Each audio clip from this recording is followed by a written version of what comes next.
Let's bring in NBC News science contributor Dr. Joseph Fair, an expert in viruses and infectious disease. He was on the front lines of the Ebola outbreak in Africa. Dr. Fair, good morning. Let's just pick it up right there real quickly.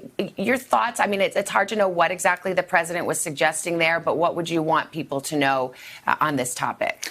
There was a lot to unwind from that press conference, but let's start with, kind of the laboratory studies that were explained yesterday. So that would be standard for any new virus that we find.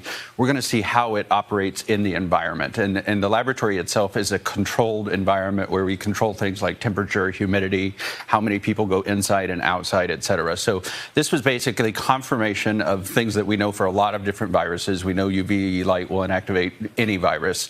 And we know that UV light is, in general, serves as a very both good disinfectant, but it also causes things like sunburn. So that's why you wouldn't want to put it inside yourself. So the studies that were described were just legitimate laboratory studies on how long this virus can survive on certain countertops. And we're talking about SARS-CoV-2 specifically that causes COVID-19.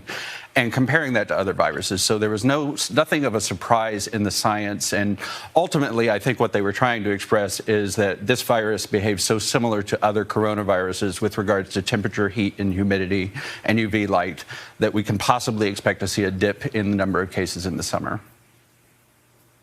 Yeah, and I think that obviously is hopeful that there would be some kind of seasonality to this virus and you would see it go down in the warmer months. But I know folks, for example, in Florida are thinking, well, it's pretty warm here, and they're still seeing the proliferation of the virus. So how do you explain that apparent disconnect? Yeah, that's where I'll go back to what I was saying earlier about a controlled versus an uncontrolled environment. So there's the controlled environment of the laboratory where we talked about, I think the gentleman yesterday mentioned they had maybe 20% humidity in the studies that they were doing. But we've seen, rapid spread of the viruses in places like New Orleans, along the equator in Africa, to places like Congo. We have cases that are rising there, not as dramatically as we've seen them in other places, which still may be indicative that it'll be lower transmission in those environments.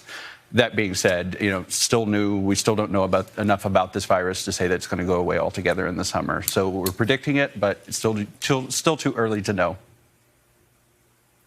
Okay, so keep practicing social distancing in the meantime. Dr. Fair, thank you very much. Appreciate it.